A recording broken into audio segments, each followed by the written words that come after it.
What is going on, Babylonians? It's me, Songs of Rage, back with another Outriders worldslayer video to bring to you, and today we are going to be blasting through probably the best kind of like speedrunning kind of build that you can go through as a Technomancer for your expedition clears. Now, when it comes to this, you will struggle a little bit when it comes to trials, and that's just purely down to the fact that damage over time doesn't necessarily do too well when it comes against the Arbiter, but these are things that are actually potentially going to get patched because things like Euthanizer and things like Radical Therapy, for example, don't currently stack well when it comes to activating Blightfire, so therefore we might actually see some kind of change to that going forward for other builds, but for the time being this is currently all the best we actually have to be able to run through. Before we get any further, before we actually break it down, make sure you have dropped a like and a subscribe on the channel. It really does help the channel out, and let's have a look into it. Alright, so first and foremost, we always cover the gear. Now, the gear is very interesting, but so we do actually go for a 3-piece into the Flame Leper, but we'll have a look into the armor very, very shortly. The first and foremost, the thing that you want the most is going to be any kind of weapon that's dedicated towards going for anomaly power builds. And what I mean by this is you want to maximize using armor pierce, and you want to maximize using status power. Now, the perfect role for these do come with the Torment and Agony, but you can use multiple different kind of weapons as well. So things like the Charred Lance also runs with armor pierce and status power, and also allows you to be able to put things like resistance breaker. But the main thing is making sure that you have 2 of the 3 best kind of mods that actually do exist in the game. So currently I have those when it comes to Torment and Agony. So what I do have is an Apocalypse roll for Omen, and what Omen will allow me to do is be able to inflict bleed, which is an additional damage over time, and it will also allow me to deal a decent amount of damage, and it will also give a damage debuff. And the reason why Omen is actually pretty good in this build is, one, because if there's ever kind of like any bosses, or if you actually want to be able to speed the process up, what you can do is fire the projectile, and the projectile will then actually pierce through pretty much every single enemy. It'll apply bleed. Because we are a damage over time build, we'll actually maximize the amount of damage that we can do with that bleed in the first place. And then that debuff actually helps us out with the damage over time as well.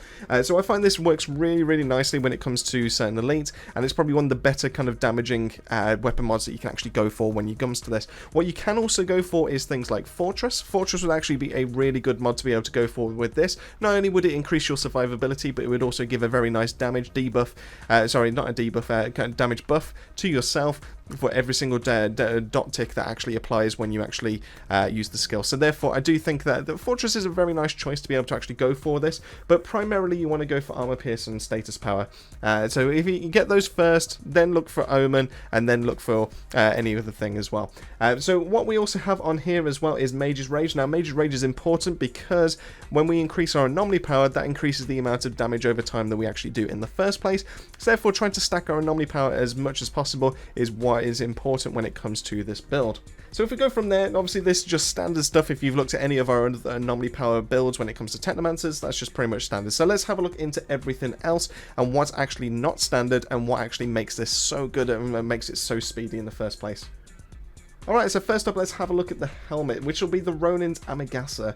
Now, this one is, obviously, it doesn't come with any set bonus or anything like that. What it does come with is Arms and Anomaly, and Arms and Anomaly is just pretty much so good right now in its current state, so therefore, I highly recommend that you try and pick this mod up wherever possible. It also comes with the perfect rolls of Anomaly Power, Cooldown Reduction, and Status Power, and Status Power is going to be one of the main things that we're going to focus on as well when it comes to this build, because that increases the damage over time, and it helps with the lingering effects as well. Anomaly power is also huge, like I mentioned with Mage's Rage. That also allows us to be able to increase the amount of damage that we're actually going to be doing, and cooldown reduction is just quite nice to be able to actually get our cooldowns, our skills back a little bit quicker, because those are going to be our main ad clearing ways.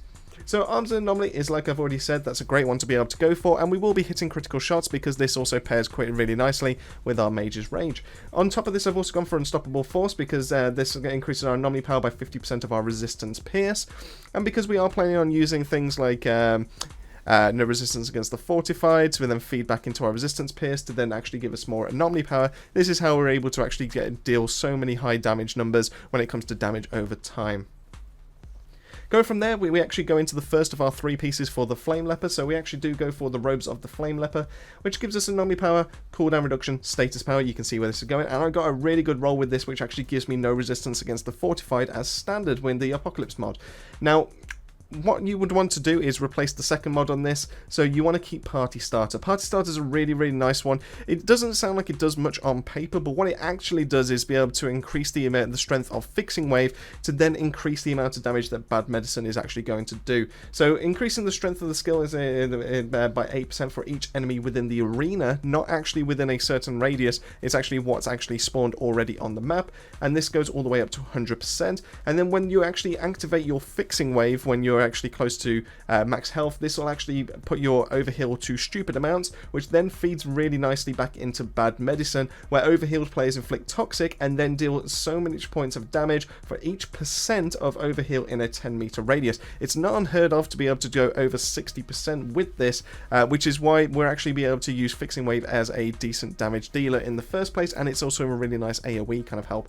The fact that it also inflicts toxic means that we can actually use things like lethal devices to be able to actually inflict another bout of toxic. It means that we can actually inflict toxic in a small area around ourselves, and that helps us to be able to actually stack Blightfire as much as possible onto enemies when we actually run near them.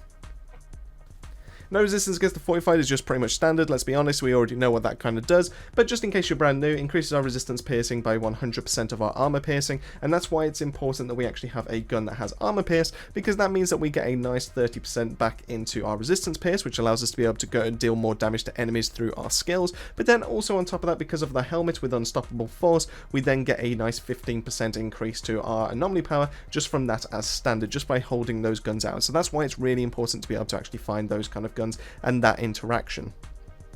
Moving from there, we do have the legs, so the waistcloth of the Flame Leper, which comes with anomaly powers, cooldown, status, etc. And that also comes with Virulent Compound. Now, Virulent Compound, as far as I can tell, is the only damage multiplier that actually works with Blightfire as it currently stands.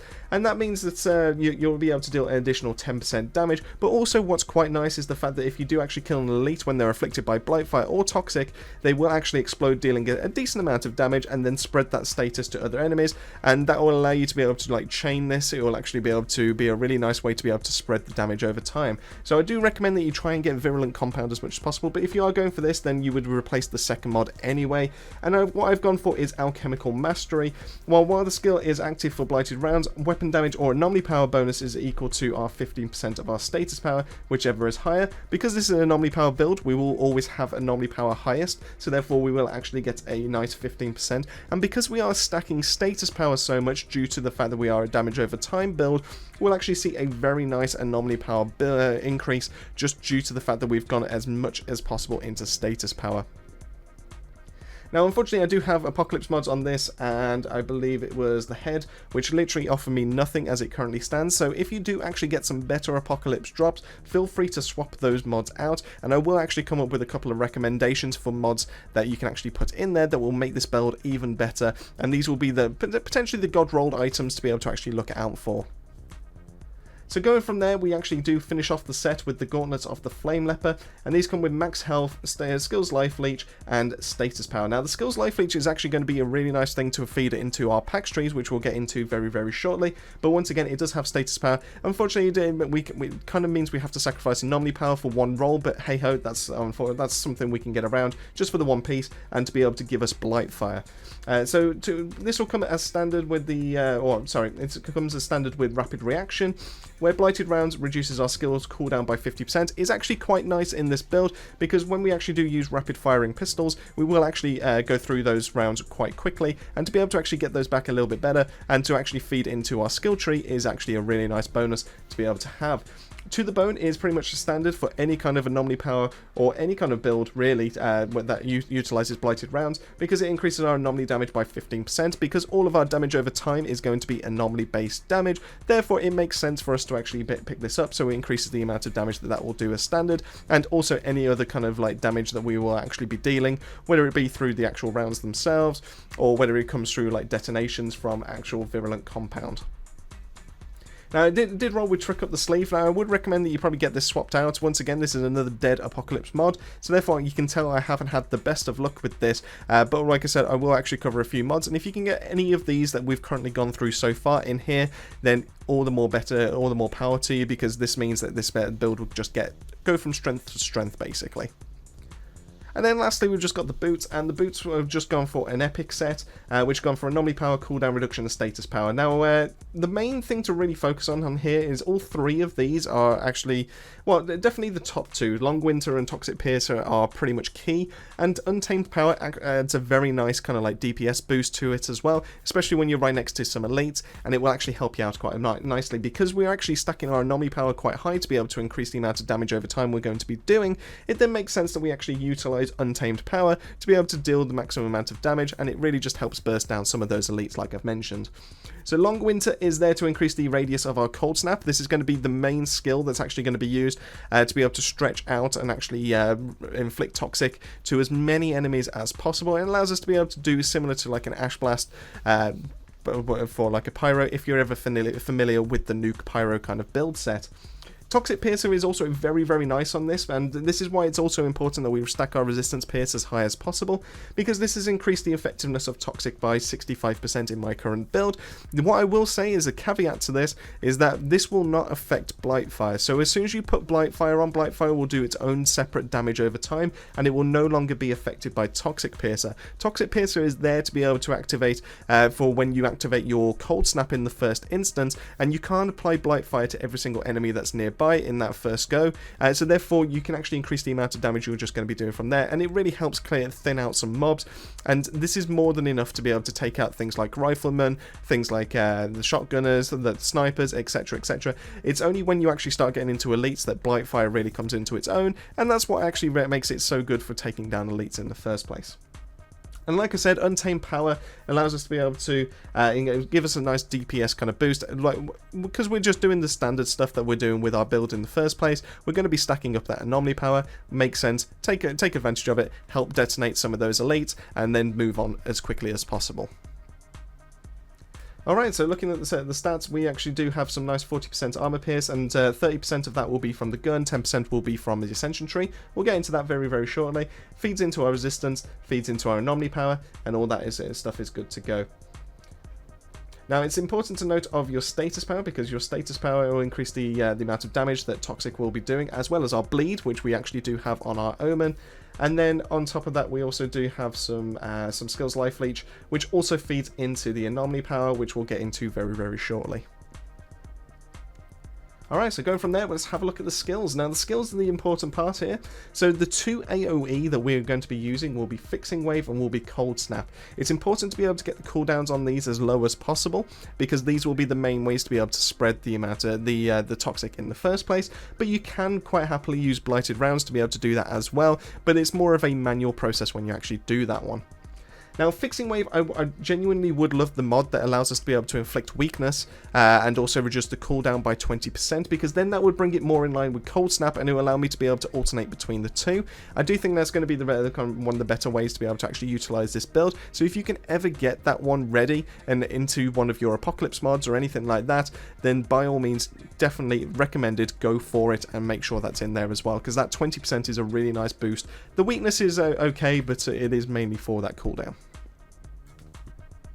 Other things to note are going to be the fact that Blighted Rounds will actually spread the toxic to other enemies that are nearby. So if you actually do shoot one enemy and they are all kind of like grouped up or anything like that, you will actually be able to spread it around to a bunch of enemies all at the exact same time. So therefore, the Blighted Rounds is actually a really nice way to be able to inflict Blightfire as quickly as possible to as many enemies that are in short duration of time. Alright, so let's skip over to the class tree. Now, the class tree, we try to maximize our anomaly power as much as possible. So what we do is we go to the bottom tree, we pick up our adrenalizing antenna, which we'll be utilizing with our Blighted Rounds.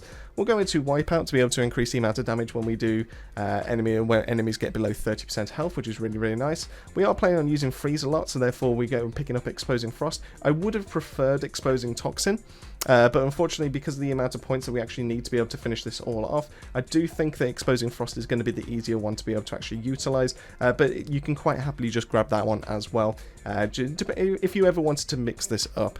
So we've picked up as much skill leech as possible as well as we go through to be able to increase our anomaly power as high as possible, and we've also increased the amount of damage we do to enemies when they're frozen as well. The important thing to be able to grab is overclocked, because this, every single time we activate fixing wave or cold snap, that then gives us our very nice 40% anomaly power boost, and it will also help us to stay alive in the first place when we actually run into position, because we have to be in the middle of enemies to be able to activate our skills to get the most coverage when it comes to toxic in the first place. Going over from there, we got our Pax Points. Now, this is slightly different, and there are two ways that you can actually run this build. So the best way I've found is going to be this way. So grabbing from the top, we've got 3 points, so Initial Striker, Lethal Devices, and Painkiller. Painkiller is a really nice one to be able to actually stack up. I feel like this is better than waiting for the 5 seconds for Apothecary. I do think having that constant health regen is just going to be able to help keep you in the fight the longest, and that's what makes you so tanky when it comes to this build. Lethal Devices is the main way that we're actually able to inflict toxic, and also allows us to be able to deal a little bit of our anomaly power as damage if the toxic gets refreshed. Once again, just note that this does not work with Blightfire, so as soon as you activate Blightfire, you won't get the benefit of Lethal Devices anymore, at least to the enemies that are afflicted with Blightfire. And then obviously our Initial Striker increases our anomaly power based on skills whenever we activate them, depending on which is high, but it's always going to be anomaly power, so therefore we actually benefit from that. Moving downwards, we do have the Undying, which every single time every 5% of our health that's missing, we increase our weapon and our skill leech by 5%. And then we actually do go for Override to be able to increase our anomaly power by 100% of our skill leech value. Just from standard, just from rest, this is at 38%. But obviously, the less health that we actually have, the more this will go up, which then increases the amount of damage over time that we will be doing. And then lastly, let's just have a look at the Ascension tree. So the Ascension tree, we've got, obviously, primarily you want to fill up the anomaly, but you also do want to go into brutality and prowess. The main things to be able to focus on are going to be your anomaly damage. You're also going to want to grab status power, and you're also going to want to grab resistance pierce and anomaly power. Once you've got these 4 filled in, preferably I would start with this and then that, and then probably in that order as well. I'd probably go in that, so 10, 20, 30, 40. I would then pick up the armor pierce to be able to increase not only just armor pierce in general, but then that will go straight back into resistance pierce, so that will increase that, and then it will also feed into anomaly power, so it's a great way to be able to pick up for this build. And then you want to be able to focus on damage against elite and then into cooldown reduction. The other thing I've been messing about with is going to be magazine size to be able to increase the amount of blighted rounds that we can actually use before we actually go into cooldown, but you know, that's going to be one it's just not as useful compared to all the others, so I'm going to be probably picking it up. Maybe I'll move those points over to there. You know, it's one of those things where it just goes back and forth. It doesn't make too much of a difference, but you know, when you actually get so many Ascension points, you're just going to be putting them into different categories anyway. Alright, so that pretty much wraps up the build. I hope you've learned something useful with ourselves, and once again, this is going to be the main build that I'm going to be focusing on to be able to actually go into speedrunning. I have actually got some kind of got a bit of a plan, but I do need a lot more gear, as you can already tell, because I am missing a lot of Apocalypse mods that are just not helping out the build as it currently stands. The build does go like perfectly fine, it does perfectly well without the use of those, like you can see in the gameplay that's in the background, but obviously, you know, getting those Apocalypse mods, getting things to be able to help out will obviously be the main beneficial way, probably the main way to actually be able to run this build, and it will probably help with some of those clear times that I've actually already got. Now, if we're going to have a quick look into mods that I would recommend that you actually do put into this, so if you actually find space, if you find some of the Apocalypse mods that actually help out this build, what could actually help you out when it comes to this? Now, we can go for Icicle Storm, which when you kill enemies with Cold Snap, they will all detonate. This will actually trigger on damage over time as well. So it can actually be a really good way to be able to help take out some elite, especially if they're all caught close by, and it can also be a way to be able to make Cold Snap a bit more effective when it actually comes to finishing enemies off, so therefore I do recommend Icicle Storm is a great one to be able to go for. Moving on from there, we do have Breathe In, which is one I've already discussed about, which reduces the cooldown of our fixing wave by 20%. I do also think this is going to be a great mod to be able to go for, so therefore if you can try and fit that in as well. And then Anomaly Echo is just a really good way because we are activating our skills over and over again. Just being able to have that anomaly power bonus is pretty huge, so if you can find space for that, definitely fit that one in as well. And then once we actually do get all the fixes, so that Euthanizer actually does proc when it comes to Blightfire and all that kind of thing, I do think that Euthanizer is going to be a great way to be able to actually use this build. Last one suggestion, I would probably go with Danger Close, because you are planning to be within close proximity of enemies when you activate your skills, and this would just give you a very nice way to be able to increase the amount of initial damage over the time that you're going to be doing, and it just helps, makes it a little bit more more efficient, and it just helps take down those enemies a little bit quicker. Alright, so that pretty much wraps up the build. I hope you've learned something useful with yourselves. I hope you've enjoyed. If you did, make sure you have dropped a like and a subscribe on the channel. It really does help the channel out. And that just leaves me to say, keep yourself safe, keep yourselves well, and I'll see you all on the next video.